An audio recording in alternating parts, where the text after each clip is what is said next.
Whoops, looks like I had an issue with the mic there, but hello, everybody, and welcome to episode 32 of the Hideout. I can't believe it's been 32 episodes. It means we're starting to get to the better part of a year that we've been running these things. And of course, like we do every week, we have an awesome panel for you guys this week of guests who will be discussing all things Web3 gaming and the Metaverse. For those of you who are new to the spaces, new to the community, my name is Nick Frontera. I am one of the founders and the CEO of Apollo Entertainment, which is the company behind the Satoshiverse. The Satoshiverse, in short, is a blockchain-themed superhero universe where we're building games, comic IP, and all sorts of cool stuff. So I pinned a post to the top if you want to learn more about the Satoshiverse and you don't already know. But we're here today to talk about our awesome panel, which is a pretty diverse cast. Everything from the collectibles and the art side to some really cool games that are going to be launching soon. So super excited to get into it with everybody. What we'll do, we'll follow the format of we'll do some short introductions to start. So you'll just tell us a little bit about yourselves, about what you're building, about what people should know. Feel free in doing so to pin whatever you want to the space. Just, there's going to be a lot of people who haven't heard of the project or are seeing it for the first time. So if you have a tweet or something, make sure that you stick it up there. To all the guests, who are here live, we're going to be doing a giveaway towards the end, but also, thank you for showing up and make sure that if you're watching live or recording, you follow all the guests. If we could get people to retweet the space and just call some attention. Everyone's taking time out of their schedules, and I know we all are excited to have these awesome projects here. So let's keep this going. Let's make sure that everybody is in the right mind frame, and we're getting ready to go. So why don't we start with um, Bravo Ready or BR1? Why don't you give us a quick introduction and tell us about what you're building, and then we'll get into some individual questions with everybody. Awesome. Glad I can go first and start us off here. For everyone who doesn't know, my name is Jaden. I am the community manager here at Bravo Ready, the makers of BR1 Infinite. BR1 Infinite is the world's first risk-based shooter where players pay to spawn and kill to earn.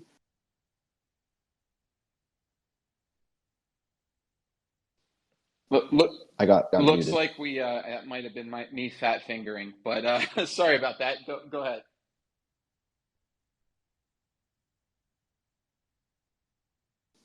I don't know where I left off before I got muted, but I'll say it again. BR1 Infinite is the world's first risk-based shooter where players pay to spawn and kill to earn. We have different spawn fees and risk modes that players can play in. I'll use the dollar, for example, because we are using US dollars, and that one rounds up the easiest. If you pay a dollar, I pay a dollar, and everybody else in BR1 Infinite pays a dollar. Every time you get an elimination, you take that person's dollar. Once again, I'm going to be very, very specific. We are not using crypto. You are earning real cash.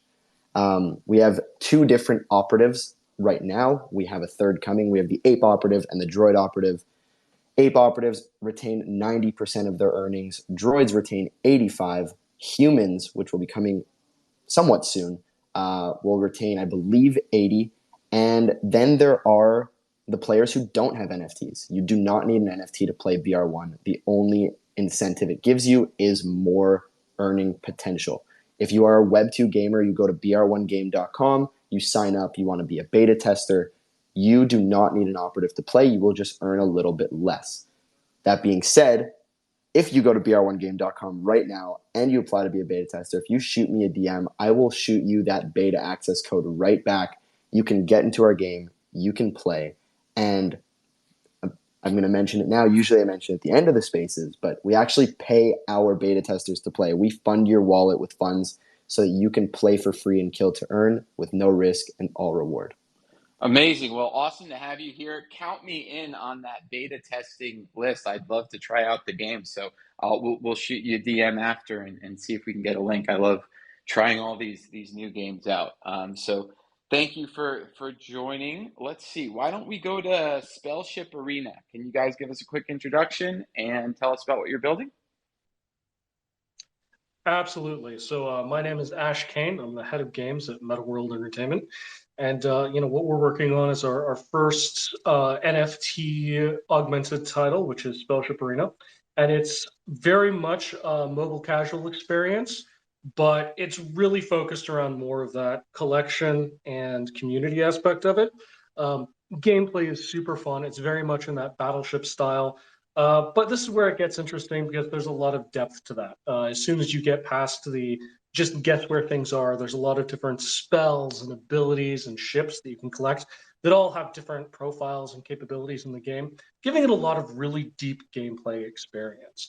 One of the best parts about this is, we're not leaning heavy into the NFT aspect as a way to over monetize.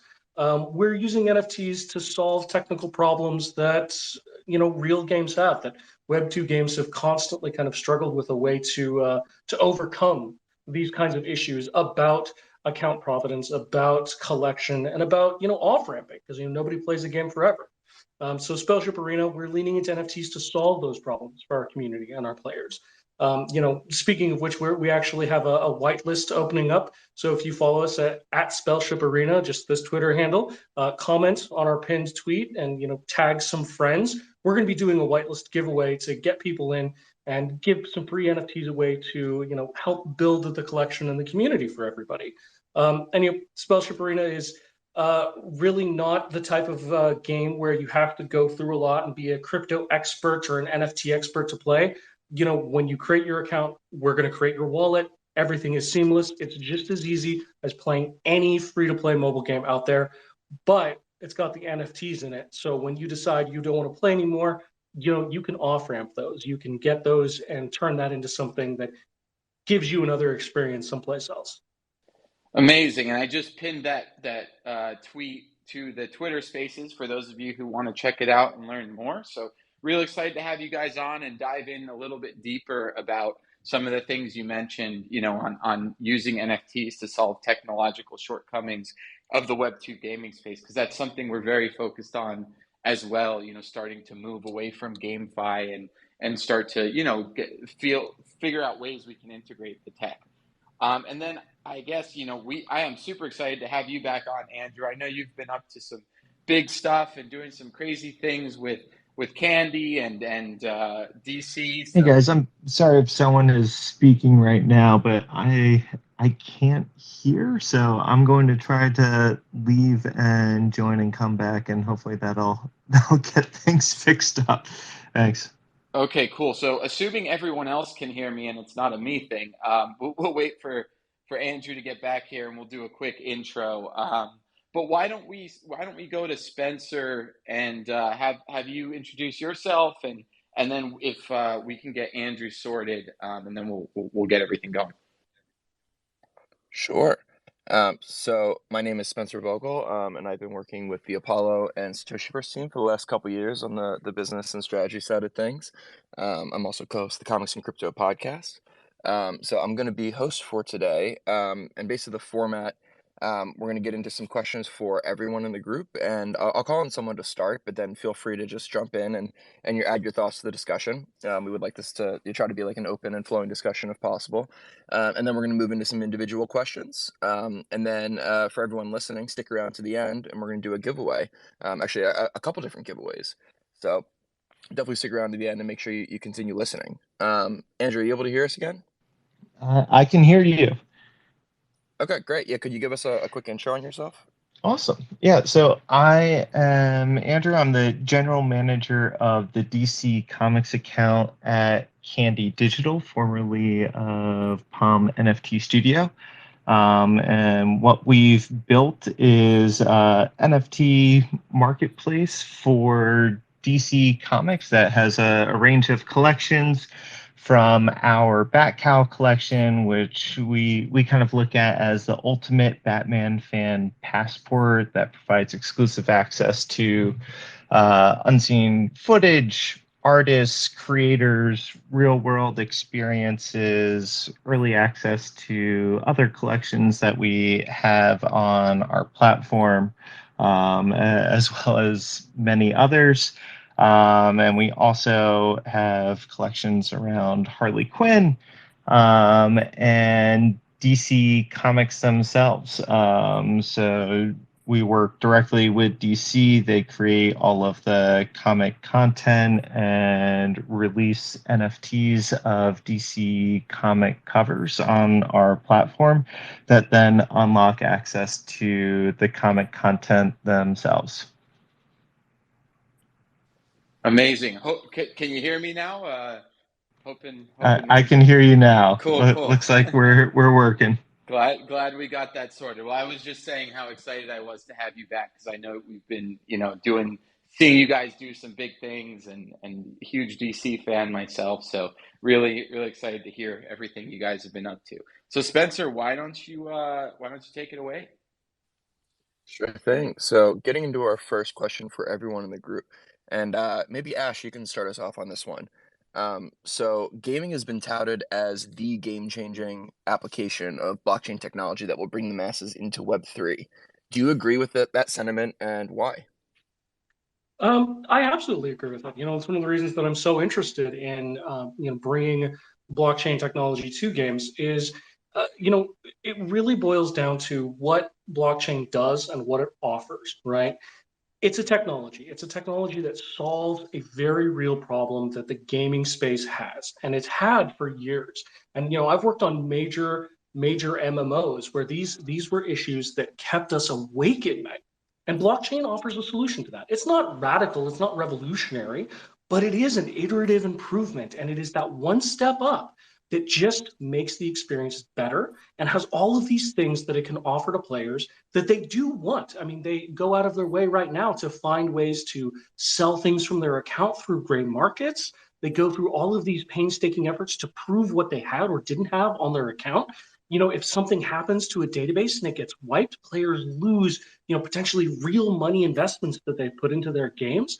And blockchain solves those problems. And so I think that once we get past the height of GameFi, once we get to the point where regular gamers realize that blockchain solves the problems that make them flame Reddit, on WoW or Elder Scrolls or whatever game they've been playing, or make them hate mobile games that have weird ads in them. Once they realize that blockchain solves those problems, I think that's going to be the turning point, the moment where it clicks in the zeitgeist. And people are like, oh, wait, this is good for us. This is fun. This solves this problem that made us rage.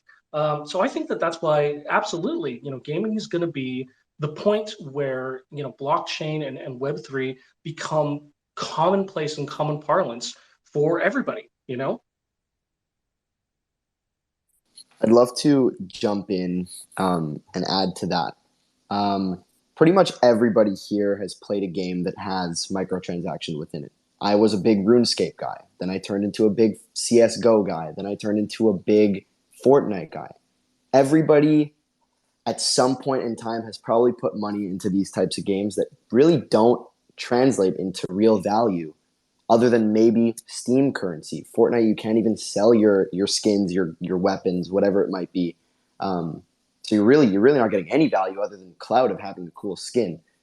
Now imagine RuneScape, where every single resource you collected you could possibly sell to other users who need it for real currency rather than for in-game currency.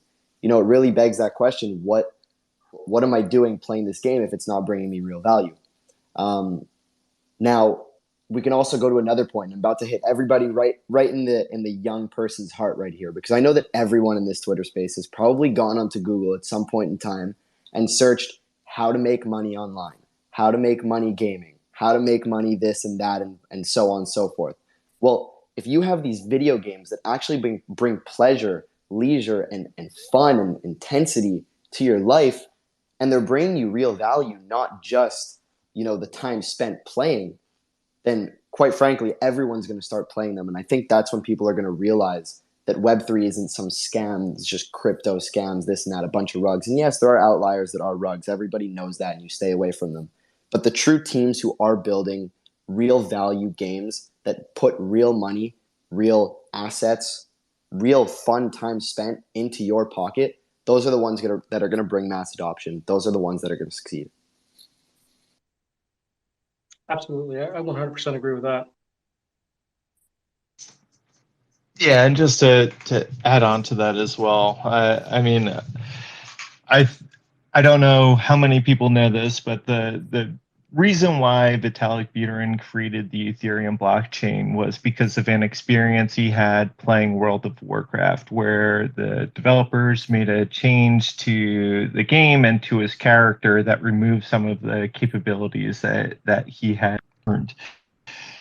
And I think that the traditional gaming community has just a automatic negative reaction to NFTs because of things that they've heard in the past, some of which are true about scams, about environmental impact, and things like that that just trigger an automatic negative reaction. But I think that there's also just a misunderstanding about what NFTs in games could offer that they don't currently have, and that's the aspect of ownership that is currently lacking. You see people spending thousands of dollars for skins in Fortnite and others that if there's an update to Fortnite games that they just lose access to.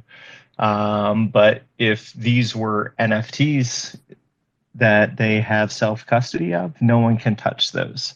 So I think it's a bit of a need to increase education and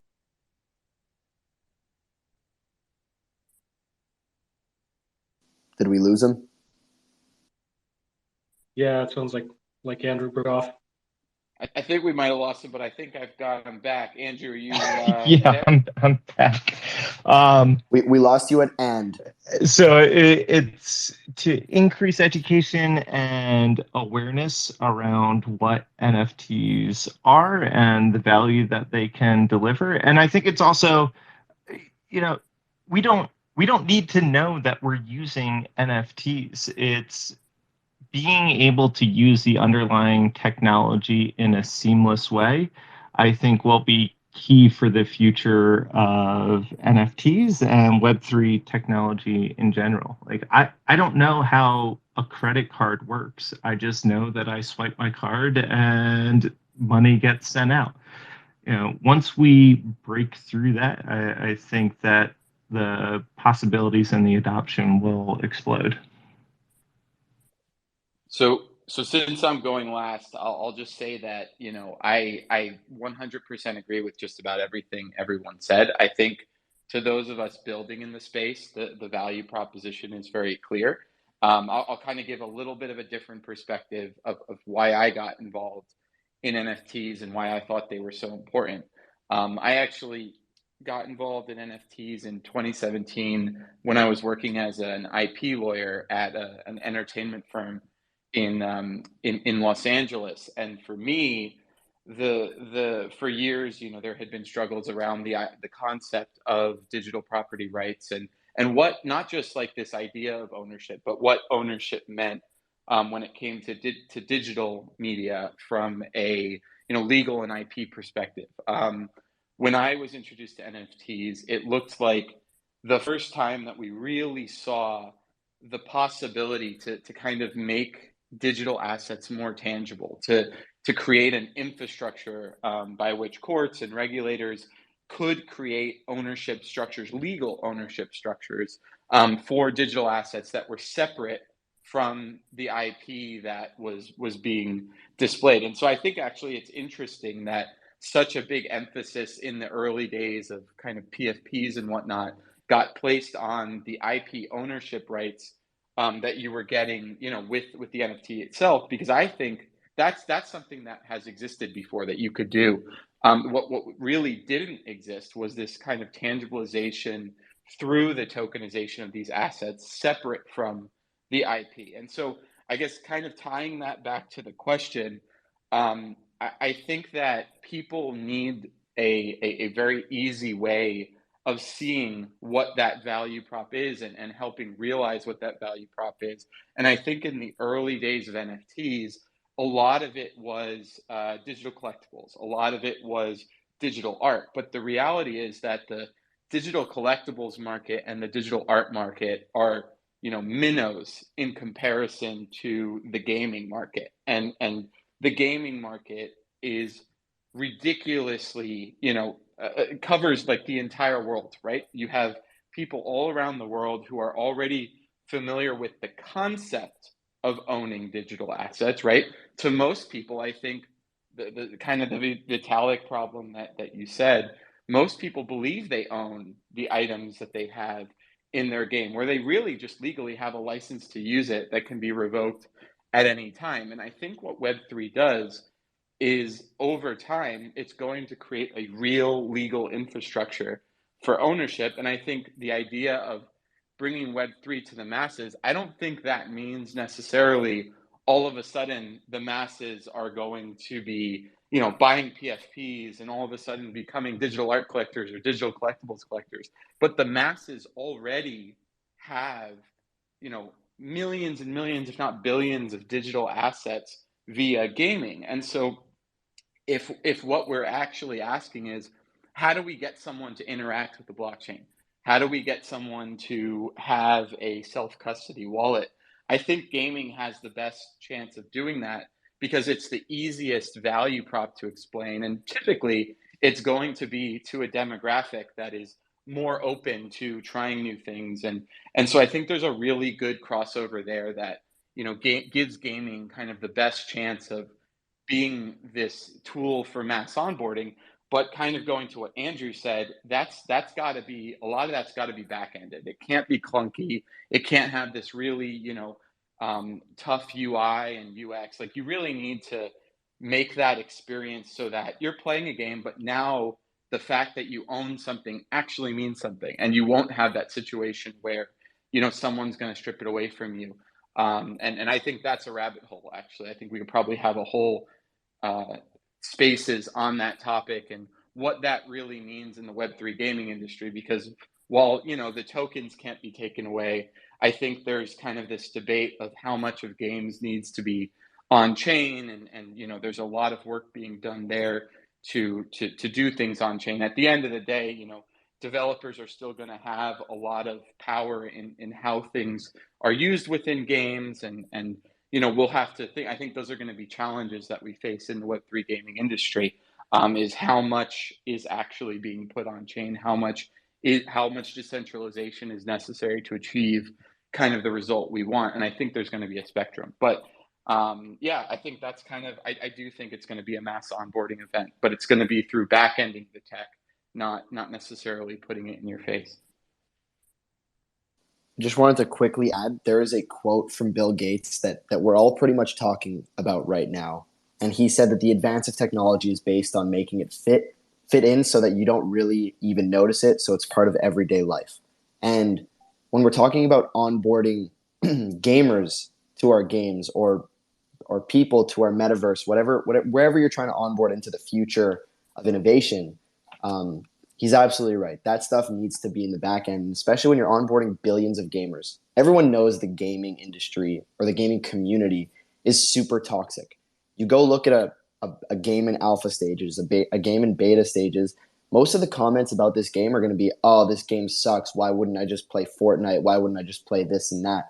But what they don't see is the innovation behind these games. And that's the important part, actually, is you don't want them to know. You just want them to know it's a game where they can maybe earn money, maybe earn this cool asset that does some cool things to help you earn more.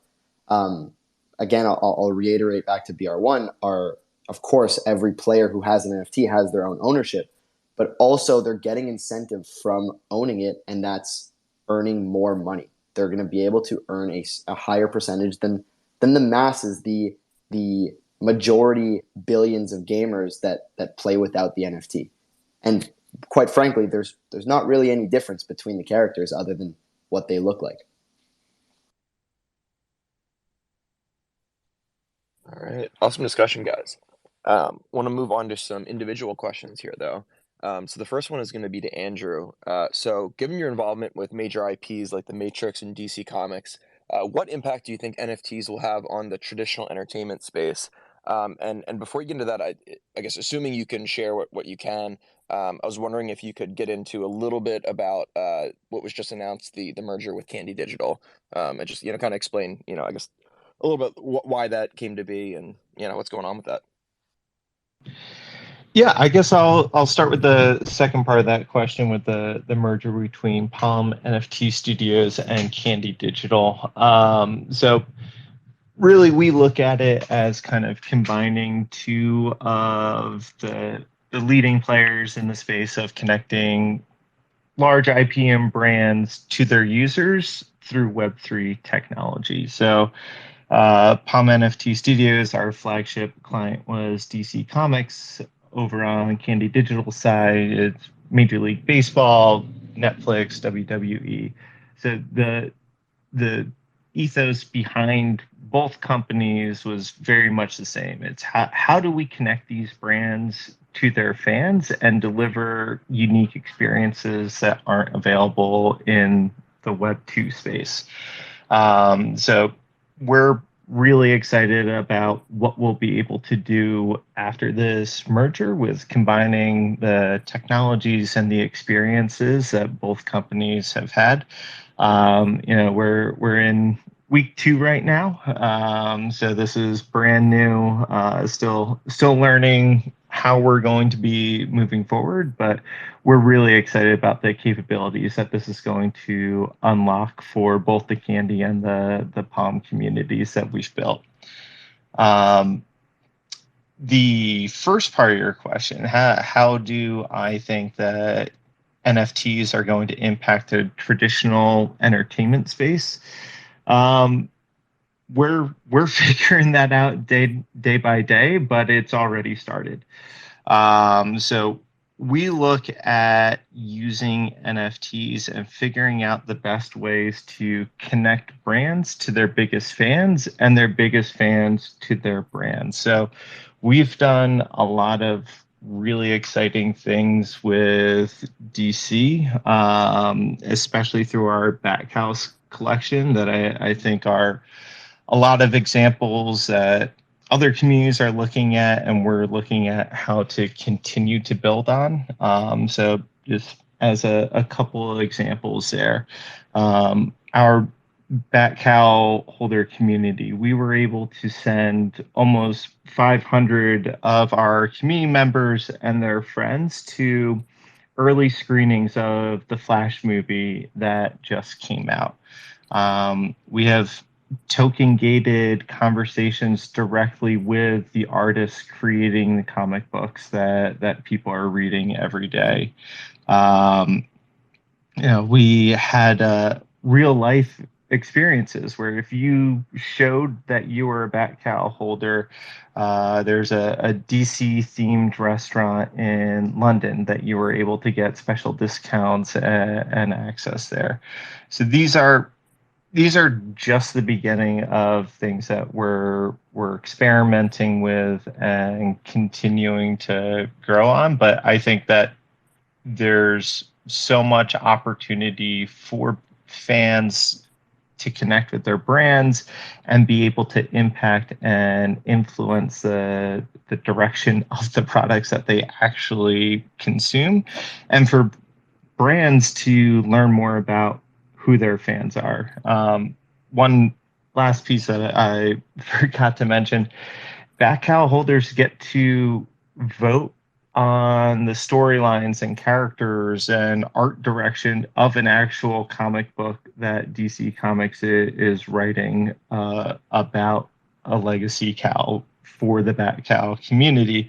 And it's the first time that's been done in the Web3 space. And I mean, I think there's one example of that being done by DC back in the 90s, where they had fans call in a 1-800 number to vote on a plot line. But it's been a really cool thing to be able to see fans make decisions on the creation of a comic book and have that kind of impact. Awesome. Thank you, Andrew. Yeah, as a cow holder myself, I've very much enjoyed all the utility that you guys provided, and have loved being able to vote on all the comics and go to some of these in-person events. So yeah, keep up everything you guys are working on. Um, Moving on to our next question, it's for Ash. So why did MetaWorld Entertainment decide to go with a mobile format for Spellship Arena, and how do you think Web3 games will be received by Web2 mobile gamers? Well, interestingly enough, this has kind of been touched on already. It's about barriers to entry, and it's about the size of the community.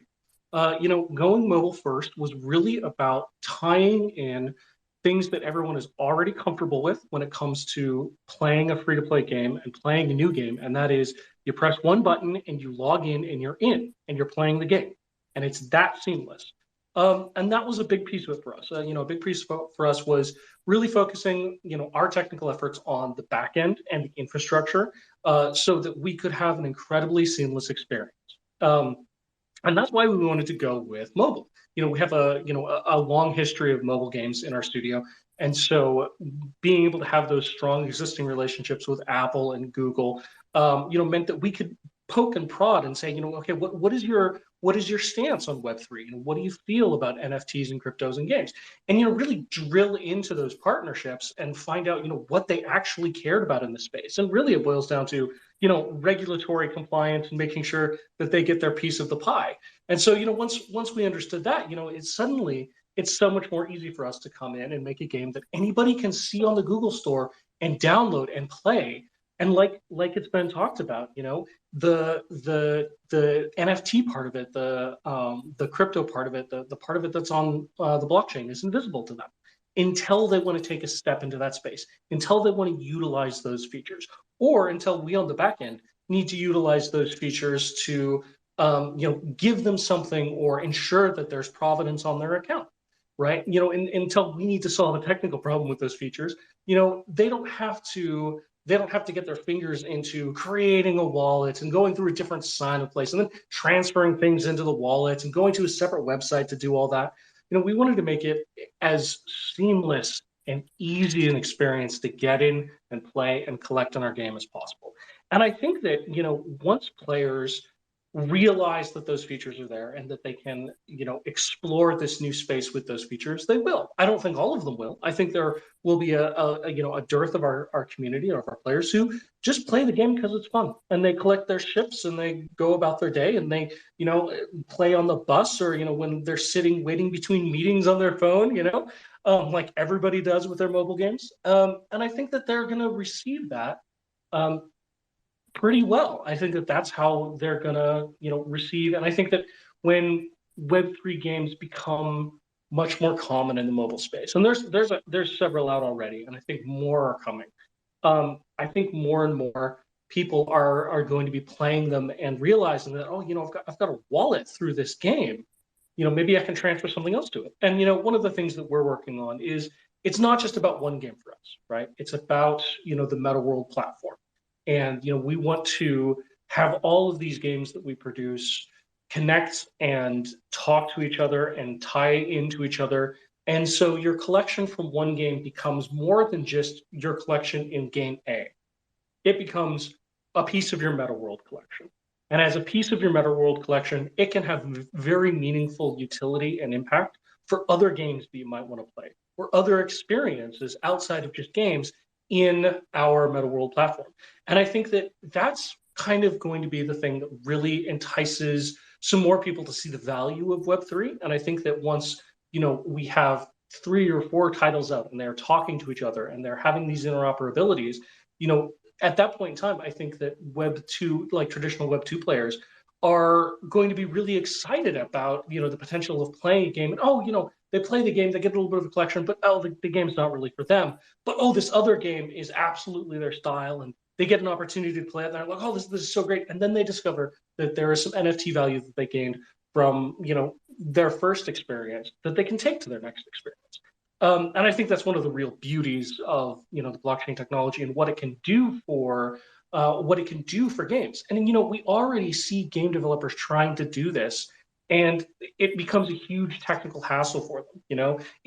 Let's take D4 for example, Diablo 4. If you had completed the Dragonflight challenge in WoW, you got those special wings or whatever it was, and that was a huge undertaking for the poor guys over at Blizzard to make. But with blockchain, that's just super easy. That's just creating one asset, and it's a database entry on chain for the NFT, and then we just look at your wallet and see what you've got, and then boom, we just give you those assets. It's so much simpler. It's so much easier. And I think that Web2 players are going to really, really start falling in love with these cross-germinated experiences. And I think these are going to become a huge piece of the gaming industry in the next 10 years. We saw it. It's funny, but talking about, traditional media and how NFTs are going to relate with them, we kind of saw it with the Marvel Cinematic Universe. Everyone loved all the tie-ins. They loved that it was all connected. And so when games start doing that with your actual content, though, with your actual accomplishments, and that becomes part of a larger metaverse of your experiences collected in games, I think it's gonna be really exciting. And I think Web2 players, especially mobile Web2 players, are gonna be pretty thrilled about that. Nice. Thank you. So moving on to Jaden. So since you're in a similar genre as CSGO, and also since you mentioned that you're actually a fan of the game and you played, curious, what are your thoughts on the recent banning of large skin trader accounts? I think I saw almost like $2 million worth of assets have been locked up recently. And then also, how does what you're building at BR1 attempt to address some of those problems? So I'll first correct you by saying I still play. Love CSGO. Apologies. No, you're good. Well, when it comes to the trading, it's a little bit different of a market than CSGO, right? These guys are trying to make that profit on the Steam marketplace, and it's a little bit different because it's like Steam's like version of the dollar IOU vibe. With us, if players are trading their assets, they're trading them on the public blockchain, right? They're trading them on Magic Eden, they're trading them on OpenSea, wherever they might be trading. So to ban them for trading their NFT is there's no point, right? It's their money, it's their NFT, it's their ownership. I will say, if we're talking about hackers who are playing the game, that's a completely different story. If you have a player who goes into our game and somehow bypasses our anti-cheat and is able to, somehow get crazy statistics that we're able to track, we're going to know right away that this person is definitely cheating. And first off, we're going to provide everybody in that session with, a message saying, you had a hacker in your game, here's 5 or 10 free spawns, for example. I don't know the exact number just yet. And if we're talking about the actual hacker themselves, personally, I do not know the tech behind freezing an NFT to be able to join the game. I'm sure it's not that difficult because you know exactly which NFT it is. And that NFT won't be able to play unless they give it to someone else. And if they give it to their own, their own wallet and a different address, we're still going to find them. It's really easy to track hackers. Our CEO, he formerly founded an online esports betting platform. So, there were a lot of cheaters there too. And somehow he found all of them and he figured it out. But as for banning for trading, there's absolutely no reason for it because it's a completely different market. This is their actual money, their actual asset, their actual NFT. I think that's a really, important point that you made there. And I think it goes back to something we were talking about before. So just to kind of build on that, we've been, I think there's a lot of discussion of what ownership of an NFT actually means and what is the relationship between owning something and, the game itself, right? And so, I think that's a really good example of why the fact that you own something doesn't mean that there's going to not be any trust relationship with the developer because you want that trust relationship. If you don't have that trust relationship with the developer to some extent, you're going to, I think, hamstring the developer a little bit from being able to address real issues. So something like what you just said, which is, look, we've got, an NFT connected to a wallet, and we're going and maybe there's an account connected to that and we see, okay, this person's hacking or cheating or whatever it might be, and then there's some sort of measure put in place. I think there's going to be issues there, right? Like what happens if the person sells the NFT and you're using the NFT as the proxy for the ban?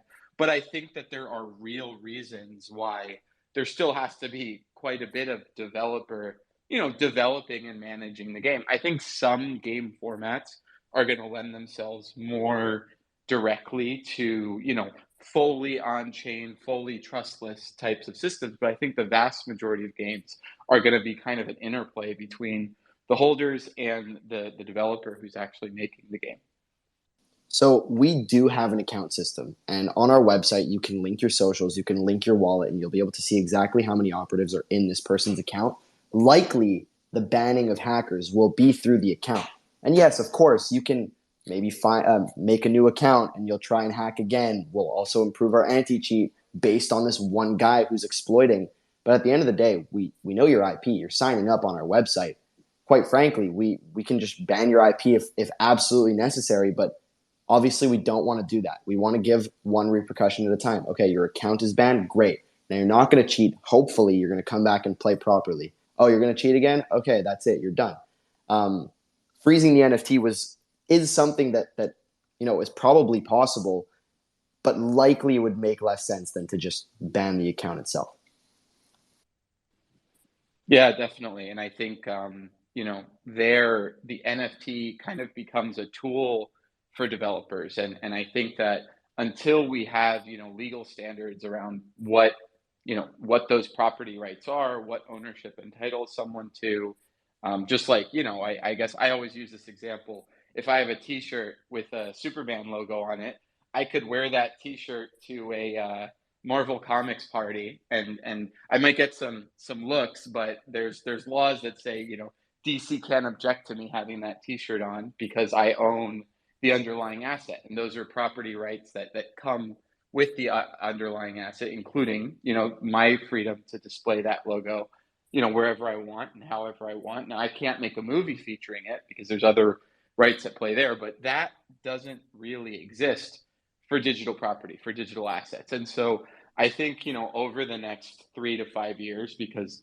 regulators and courts move very slowly, probably even later than that, we'll see some of these, what does it actually mean to own this thing, come into play. But yeah, I mean, I think there's going to be a broad spectrum. And I think what NFTs will do is it allow developers to draw the line somewhere and communicate that line to the people who are, participating within their project. But then I think, to some of the other points made, interoperability becomes such a really cool thing, and becomes so much easier to achieve with NFTs, that this new tool that we have really does, solve problems that are real.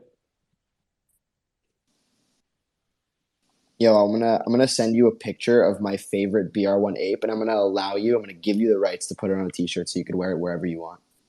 Just letting you know. Sweet. I love it. Nick, while I got you up here, so we have a big announcement coming pretty soon. I was wondering if you'd be willing to leak any information about it here. Spencer putting me on the spot. Let's see. Yes, we do. So for the last week, 2 weeks, no, more than that, actually, probably the last month, we've been testing the newest alpha version of our game, which is going to have a ton of new features, which we'll probably have an announcement either later this week or early next on everything. But we're going to be opening it up to all of our collectibles holders as well. So we're going to have, a much greater pool of people who have access to the alpha version of the game to test.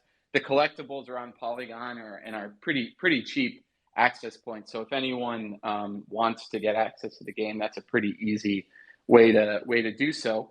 But the game itself obviously is going to be free to play eventually, but we're kind of rolling out in groups so that we can make sure that we can take everybody's feedback in. But this new version of the game is going to have some really cool stuff in it, and including like optimization, a first pass at optimization that I think is going to make it so that a lot of new people can play the game in some of the lower display settings, which I think is really important for us to kind of get more people involved. There's going to be a ton of new content, new enemies, new bosses. I guess new boss. There's going to be a new game mechanic that's kind of you're not going to experience it until you get to the end of the game. There's going to be a prize that we're creating for people who participate and get through the game.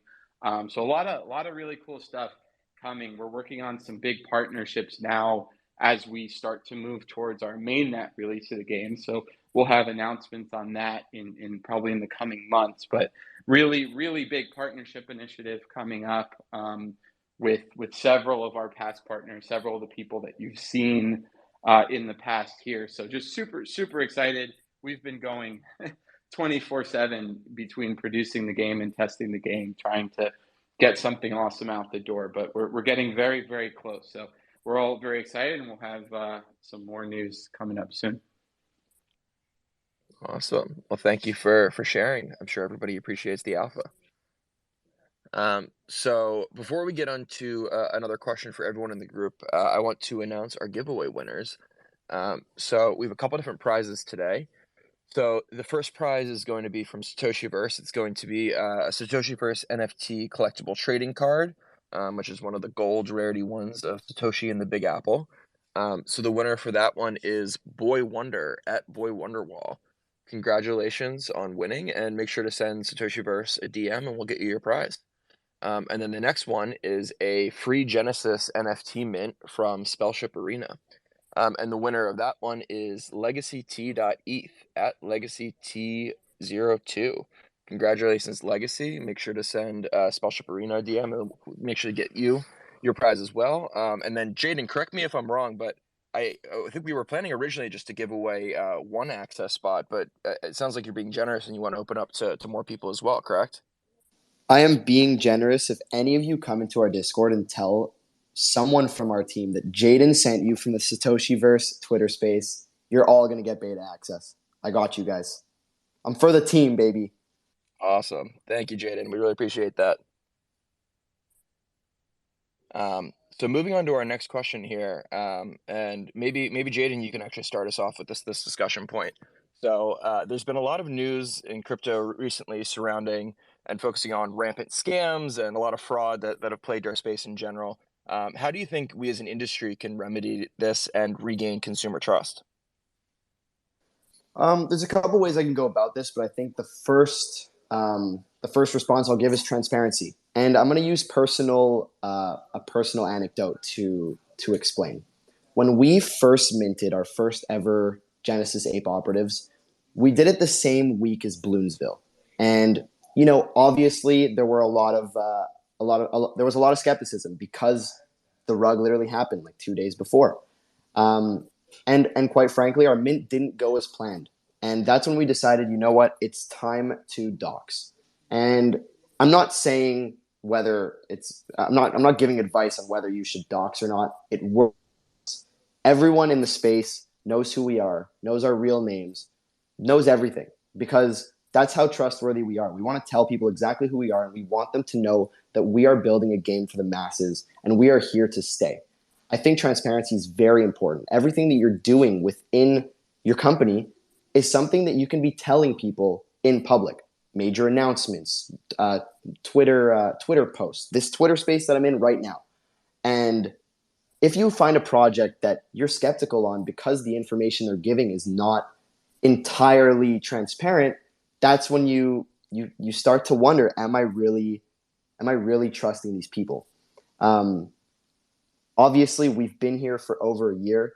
Within, our first mint in February, which didn't go as planned because of the circumstances, we went to our second mint after everyone trusted us, really, and there was so much hype on what's to come. And in April, we sold our second mint in 8 minutes. We sold 7,500 droids in 8 minutes time, and that boils down a lot to hype and a lot to trust.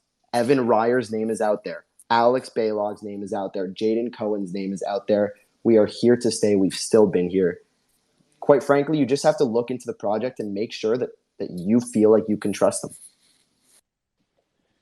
Yeah, I think that's, honestly, it's interesting to me that doxed and undoxed kind of became a thing in the Web3 space. And I think that kind of has to do more with the evolution of the crypto space generally, and what crypto was used for and how 2017 ICO boom came to be and how that started to translate into NFT projects. But my personal, when I'm investing in something or when I'm even dedicating a big portion of my time to something as a community member or as an investor, the idea that the company behind it isn't doxxed, I think is it's a tough one. I think for me, if we want this industry to really flourish, and just from the perspective of we are serious people doing serious business here, I think that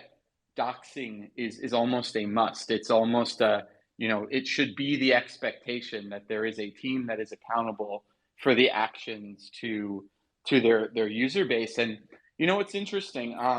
I've seen a lot of the scams and a lot of the rug pulls and a lot of even just the really bad decision making. And I don't want to go into any projects specifically, but recently there has been some very negative news in the NFT space on projects that just really got it wrong and may have misled their user bases. And it's interesting because if something like that happens in the traditional world, right, the traditional space, you've got 35 plaintiffs' lawyers rushing to the courthouse to be the first to file a case. And unfortunately, for our industry, I think you're going to start to see a lot more of the traditional means of holding people accountable as the space becomes more serious and projects become more formalized. You're not going to be able to get away with kind of the Wild West lawlessness that has kind of persisted in the space as the space was on fire and people were buying anything, right? So for me, transparency is 100% there, and it's accountability, right? If people know that they are able to hold the owners of a project accountable for their actions, and the owners of the project go into things knowing, look, we can't be deceptive, we can't be misleading, we can't violate social media promotion laws and all the things that were causing the massive hype around some of these projects in the early days, which were illegal. And I think that you're going to start to see founders being held accountable and really start to kind of disappear, the ones that are more questionable. And I think you're just going to see more traditional companies using NFTs as part of their overall business strategy. But there's going to be someone there who is accountable for those actions. I see the hands up. I just want to throw something out real quick. Guys, do your own research. It's the most important part of hopping into a project. Do your own research. I think that's, I was actually going to say something very similar to the effect there, because my background, I have worked on 3 of the largest crowd-funded MMOs, in gaming. And, I worked on one that crashed and burned so spectacularly that I had to testify about it. And so, when you compare the NFT space and the Web3 gaming space to like the early crowdfunding, I think there's a lot of similarities there in terms of, it got a lot of hype, it got a lot of people excited. But the thing is, the ones that succeeded, the ones that, went well, were the ones that had that transparency, that were open about what they were working on, that were very clear with their backers, what the money is being used for and how and what they're trying to build, even if they fail. And so, with moving into Web3, I think you guys are absolutely right that without transparency, kind of as you've defined it, and without accountability, and I mean that in a real like legal sense of the word, without the knowledge that if something were to go terribly wrong with the project, the people who had spent money on it had some kind of redress, and there was not, and there's some accountability for real people. Don't trust projects that don't have that. Do not trust a project that has a bunch of assets that might look cool but vaguely resemble things from popular franchises, and there's no names associated with it. Right? If you can't Google one of these projects and find the 2 co-founders, and their names, right, then you shouldn't trust it. You shouldn't trust projects like that. And that goes back to the whole same thing with like crowdfunded games. Those early crowdfunded games, people were making crazy money off of complete scam lies and then just dawdling away with the money once they got their payout and never produced a project. Um, and you saw some of that with some of the early Web3 stuff, some like reg pools. And it's easy to combat that as a consumer and as a enthusiast for the new technology and the new space that is Web3. And that's being being cognizant of what you're getting into and really understanding who's making a project and why. Because I mean, at the end of the day, everybody who's making a game, making a project with this technology is doing so because they believe that there's profit there. I mean, that's why we do things like this. But at the same time, you have to love something a lot because there are easier ways to make money than battling uphill to make a game using a technology that has a bad reputation. There are much easier paychecks in the world. So, there has to be some love there. There has to be some real passion for the space. And if there is love there and if there's passion for the space, they're not going to have any problem, coming on and using the real name and saying like, "Hey, this is me. This is who I am. You can Google me. You can find me on LinkedIn. You can find me, on Twitter. I'm a real person." And without that, then you've got to be very skeptical. You've got to be very cautious. Yeah, I mean it's very easy for the general public to be extremely negative and dismissive of the Web3 space as get rich schemes, scams, and Ponzi's when a lot are. Like that's a real concern that happens. And like everyone else has said, transparency is a huge piece to help combat that and to understand who you're getting involved with a new project that's getting created. But I think you also need to look at how projects have responded to challenges that they've faced in the past. What do they do when they get that feedback from the community that things are going in the wrong direction? I mean, on our platform, we have dealt with something that a lot of other players in the NFT space have dealt with bots on our platform. And we, after some of our more in demand projects, we were transparent that there were issues with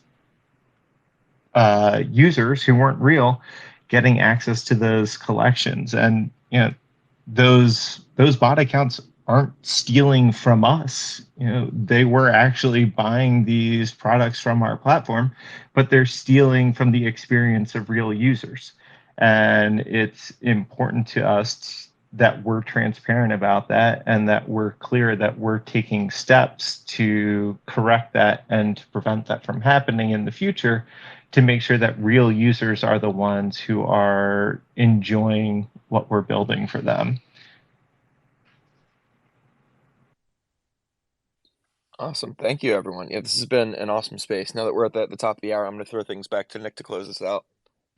Yeah, absolutely. Thanks so much, everyone for joining. This has been a really, really informative space. I think that, we are kind of heading into the great unknown with how all this is going to play out. And, every week I am fortunate enough to have several guests on this panel that refresh my belief that great things are being done, behind the scenes, and that everybody is really doing some really cool stuff out there, and that things are just going to get better as we keep going forward. So I'm super stoked that we were able to have everybody on this panel.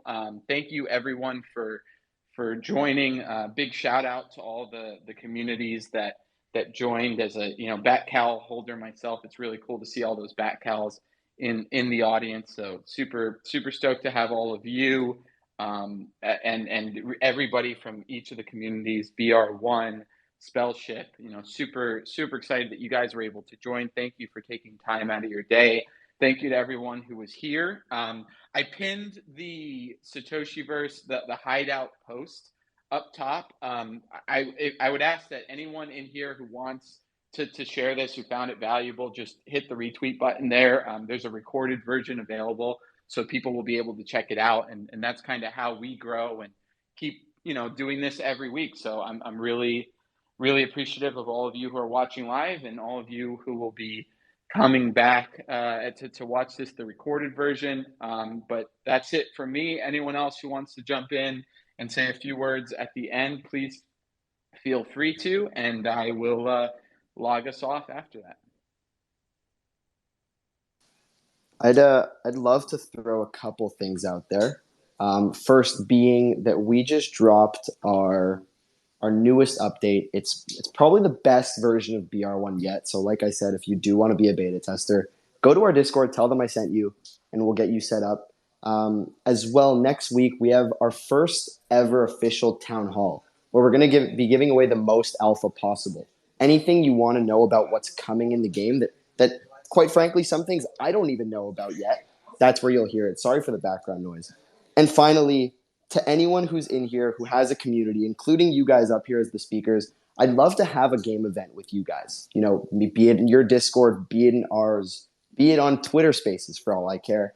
I want to get as many communities into BR1 and vice versa. I want to get our community into your community so that we can all enjoy games together. Guys, it's been an absolute pleasure. Thank you for having me up here. The future of gaming is now. I'll see you guys soon. Awesome. Yeah, I think we'll have to take you up on that. I'm super interested in BR1. I was Googling it while you guys were talking. I just wanted to say, we are giving away, another whitelist spot on our Twitter account. And this is going to come with, the equivalency of 20 USD in in-game currency and friends and family benefits. So you can get, other people playing the game as well. We'll be, hosting this giveaway by the 6th at 10 a.m. So all you guys need to do is follow us on Twitter, comment on the pinned tweet, tag some friends. You know the drill. You guys have done this before, and we'll be doing that giveaway tomorrow morning at 10. So please, engage with us. Let us give you stuff. We want to give you things. And, check us out when we go live, which is going to be very, very, very soon. And yeah, thanks again for everybody. This was a really, really awesome conversation. I really enjoyed meeting everybody.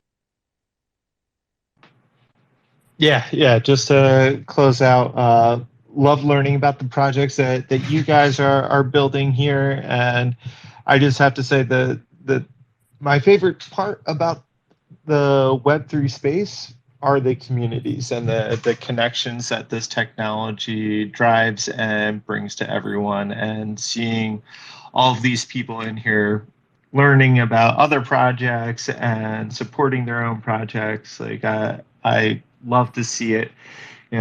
There's a lot of people who feel strong competition between other communities and projects in the space, but I'm a really strong believer that there's room for us all, and to keep growing the Web3 space, and to welcome that competition, and to build everyone else up around us. So it's awesome to see so many projects here coming together. I love it. Well, thank you all so much again for being here. I hope we can have you all on again in the future to hear about all the updates and everybody going live. I'm really excited to see all these games come to fruition. I think it's going to be a great time for the space. So thank you, and we will see everybody next week.